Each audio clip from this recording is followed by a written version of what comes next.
Novo Testamento, lição número 17.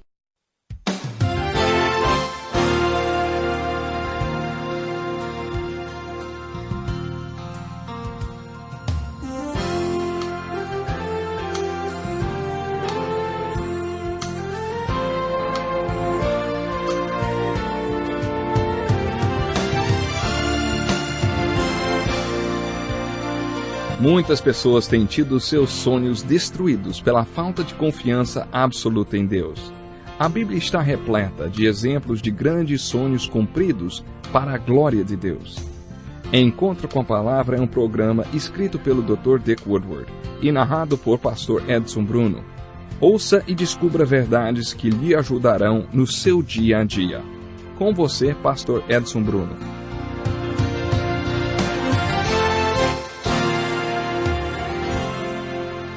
É uma alegria muito grande poder estar mais uma vez com você através do Encontro com a Palavra. Seja bem-vindo.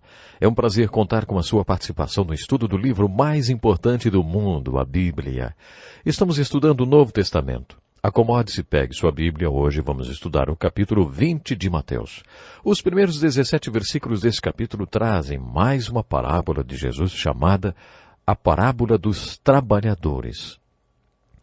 Essa parábola é a história de um homem que saiu de casa logo cedo e contratou pessoas para trabalharem na sua plantação de uvas das 6 da manhã às 6 da tarde, pagando a eles uma certa quantia, digamos, R$10. Às 10 da manhã ele saiu outra vez e fez a mesma coisa e novamente ao meio-dia. Às 5 da tarde ele viu algumas pessoas por ali e perguntou: "Por que vocês estiveram aqui desocupados o dia todo?" Elas responderam: "Porque ninguém nos contratou." O homem disse: "Vão vocês também trabalhar na vinha?" E ele contratou aquelas pessoas por R$10. Às 6 da tarde, todos os trabalhadores fizeram uma fila para receber os R$10 pelo trabalho. Aqueles que trabalharam o dia todo das 6 da manhã até as 6 da tarde, sob sol forte, viram que aquelas que tinham trabalhado apenas 1 hora iam receber a mesma quantia e começaram a reclamar. Aí então o dono da vinha lhes disse que eles não tinham direito de ficar chateados. "Você não concordou em trabalhar por R$10? O que foi que eu prometi, hein? R$10. Muito bem. Então qual é o seu problema? O fato desses trabalhadores terem recebido a mesma quantia que vocês não é da sua conta. Eu tinha um contrato com eles e um contrato com vocês. O dinheiro é meu. Será que não posso fazer o que quero com o meu dinheiro? Vocês estão assim porque fui generoso?" Essa parábola serve de ilustração de uma verdade muito profunda. Ela fala sobre o arrependimento de última hora no leito da morte. Você já conheceu ou ouviu falar de alguém que tenha vivido até os 90 anos uma vida decadente, corrupta e pervertida, e que no último momento da vida ouve a palavra de Deus sobre como Jesus veio, redimiu e salvou o mundo, se converte e vai para a eternidade tão salvo quanto aquela pessoa que viveu uma vida temente a Deus? Você acha que no céu vai ter o tipo de reclamação como a que vimos nessa parábola? Eu já conheci pessoas que aceitaram a Cristo com bastante idade. Conheço um poema que fala sobre uma discussão que se travou no céu. Havia 2 homens, um com 91 anos e outro com 90. Eles estavam discutindo qual deles tinha recebido mais graça. O de 91 anos disse: "Eu recebi mais graça porque até os 91 anos de idade vivi uma vida de pecado. No meu leito de morte me converti e fui salvo. Eu sou o maior troféu de graça no céu." Mas o homem de 90 anos disse: "Eu discordo de você. Nasci num lar cristão e meus pais eram tementes a Deus. Acho que com uns 5 anos de idade aceitei a Jesus e vivi sempre dedicando minha vida servindo a Deus. Eu sou o maior troféu da graça de Deus. Eu vivi a graça." E a discussão continuou, sem chegarem a conclusão nenhuma. Eles pediram então que os anjos dessem o veredito sobre qual dos dois era o maior troféu de graça no céu. Após uma pequena conferência, os anjos deliberaram que o segundo homem, o de 90 anos, era o maior troféu de graça, porque ele teve a graça salvadora, a graça de vida e a graça fortalecedora. É muito melhor não pecar. Nunca lamente não ter vivido de maneira extravagante e devassa. Às vezes temos a impressão de que ninguém quer ouvir sobre a conversão se alguém não foi ladrão de banco, traficante ou salvo de um tiroteio de onde saiu cheio de balas. Parece que ser salvo desse tipo de vida é empolgante, né? Todo mundo gosta de ouvir testemunhos assim. Pessoas enchem auditórios para ouvir esse tipo de testemunho. Muitas vezes temos a impressão que pecar e depois ser salvo da vida de pecado é mais emocionante. Não é isso que as Escrituras ensinam. Pelo contrário, a Bíblia ensina que é melhor não pecar. O pastor D.L. Moody tinha um ministério muito especial com crianças e uma vez, depois de uma pregação, perguntaram-lhe se alguém tinha sido salvo e ele respondeu, sim, 2,5 pessoas foram salvas. Todos deram uma risada e perguntaram, o senhor quer dizer 2 adultos e uma criança? Moody respondeu, não, 2 crianças e um adulto. Deus só obteve metade da vida do adulto, mas quando crianças são salvas, elas se entregam plenamente a Deus para a salvação, respondeu ele. Continua valendo a salvação do ladrão na cruz. Nos seus últimos momentos de vida, ele se voltou para Jesus e orou, Jesus, lembra-te de mim quando entrares no teu reino. E ouve de Jesus, hoje você estará comigo no paraíso. Nunca é tarde demais para ser salvo. Essa é a mensagem da parábola dos trabalhadores. No capítulo 20 de Mateus, dos versículos 20 até o 28, tiramos uma linda lição de um encontro de Jesus com seus apóstolos. A senhora Zebedeu, mãe de Tiago e João, caiu aos pés de Jesus e ele foi até um pouco irônico com ela. O que você quer? Quando você quer pedir alguma coisa a Deus, o que você faz? Cai aos pés dele? Então é claro que aquela mulher queria alguma coisa, não? Ela disse, Senhor, esses meus 2 filhos são ótimos meninos. O Senhor até os chamou de filhos do trovão. Está lembrado? Então, quando o Senhor entrar no seu reino, será que o Senhor poderia colocar Tiago à sua direita e João à sua esquerda? É claro que àquela altura, os outros apóstolos já estavam bravos com Tiago e João. Jesus então os reuniu e deu um grande ensinamento. Prestem atenção. Este jogo é do mundo. É o mundo que gosta de ver quem vale mais. Mas vocês não devem ser assim. Se vocês querem ser importantes no meu reino, podem pegar uma toalha e uma bacia com água e começar a lavar os pés uns dos outros. A única maneira de ser alguém no meu reino é servindo. Eu mesmo não vim a este mundo para ser servido, mas para servir e para dar minha vida em favor dos outros. O mundo valoriza a pessoa rica, diplomada, poderosa, forte, atraente. Isso é o que vale para o mundo. Mas Jesus disse que as coisas não são assim no reino dele. Todos que seguem a Cristo deveriam fazer um profundo estudo sobre o que ele ensinou e mostrou a respeito do valor do servo. O capítulo 21 de Mateus é muito importante. Era domingo de Palmas e Jesus entrou em Jerusalém montado num jumentinho. Ele estava cumprindo a profecia de Zacarias como um embaixador que está num país estranho por um tempo e que se apresenta com todas suas credenciais ao líder desse país. Jesus estava entrando na cidade como embaixador do céu, e com aquela entrada, ele estava oficialmente apresentando suas credenciais e cumprindo a profecia. É interessante notar que ele não vai para a capital do mundo, que seria Roma. Jesus não foi para as capitais do pecado, como Éfeso ou Corinto. Jesus foi para a capital espiritual do mundo, Jerusalém. Ele apresentou suas credenciais formalmente para os líderes religiosos do povo de Deus. Muitos de nós já sabíamos que Jesus entrou em Jerusalém montado naquele jumento. Mas o que observamos nesse capítulo de Mateus é que depois de ter entrado montado num jumentinho em Jerusalém, ele purificou o templo e disse aos líderes religiosos, está escrito, a minha casa será chamada casa de oração, mas vocês estão fazendo dela um covil de ladrões. A mensagem de Jesus para os líderes religiosos foi muito dura. Essa discussão com os líderes religiosos atingiu seu apogeu em Mateus 23. A discussão começa a esquentar no capítulo 21 e vai ficando cada vez mais exasperada. Jesus amaldiçoou uma figueira e a figueira seca. Nas Escrituras, a figueira é o símbolo de Israel. E a figueira secando é uma metáfora da nação de Israel secando espiritualmente. A purificação do templo, a figueira que secou e as palavras duras de Jesus para os líderes religiosos mostraram ao povo que Deus estava prestes a tomar o reino de Israel e entregá-lo aos gentios. Diante de todo esse contexto, Jesus é desafiado pelos líderes religiosos a apresentar suas credenciais. Em resposta a isso, Jesus dá mais um importante ensino. Os líderes religiosos estavam atrás de Jesus desde que ele tinha limpado o templo. Em poucos minutos ele fez com que um grande pátio, onde os negociantes que faziam uma troca de moedas, se esvaziasse. Eles trocavam o dinheiro daqueles que vinham de lugares distantes para adorar no templo e depois vendiam animais para sacrifício. Aquela era uma atividade muito lucrativa. Esse episódio mostra a personalidade forte de Jesus. Ele pegou um chicote de cordas e saiu chicoteando as mesas.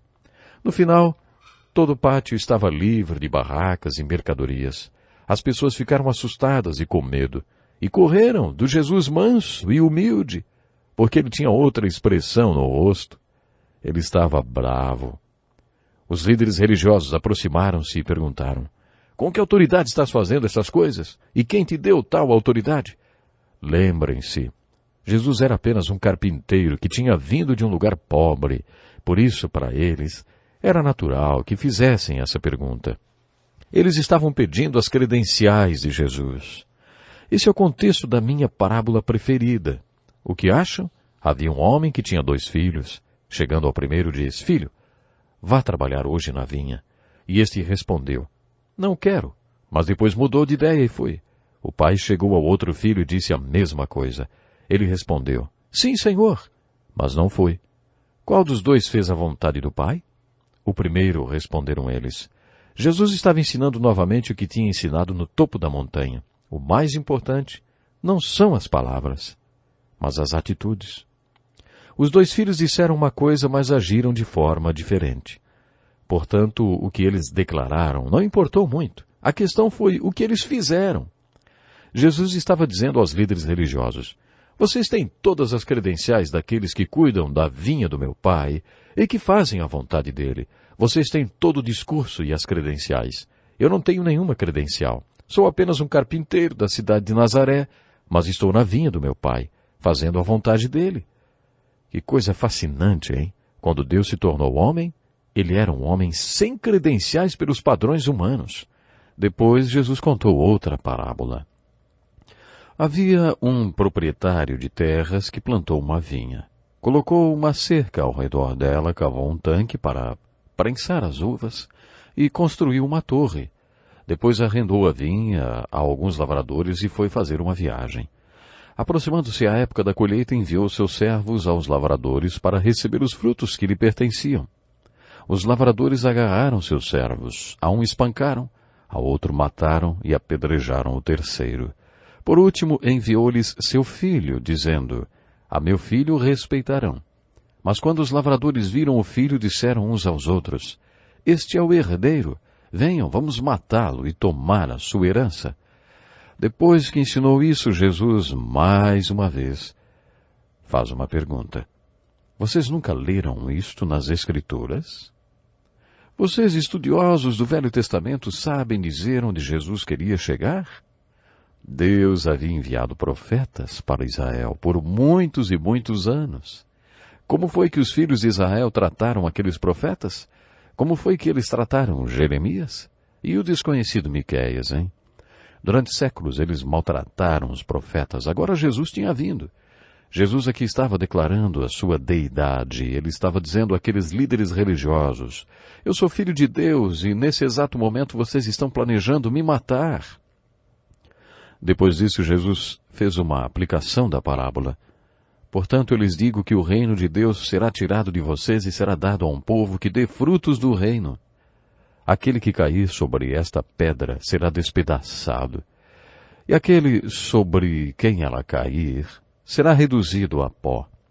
Muitos estudiosos acreditam que esse ensino de Jesus estava ligado ao da figueira. Jesus estava basicamente dizendo aos religiosos de Israel: Deus tem estado com vocês, mas agora Ele está tomando o reino de vocês e o dará a um povo que dê frutos para o reino dele. Você está lembrado que no capítulo 14 do livro de Números, Deus disse a mesma coisa aos filhos de Israel? Nenhum dos que viram a minha glória e os sinais miraculosos que realizei no Egito e no deserto, e me puseram à prova, e me desobedeceram 10 vezes, nenhum deles chegará a ver a terra que prometi com juramento aos seus antepassados. Isso nos ensina que a paciência de Deus não é inesgotável.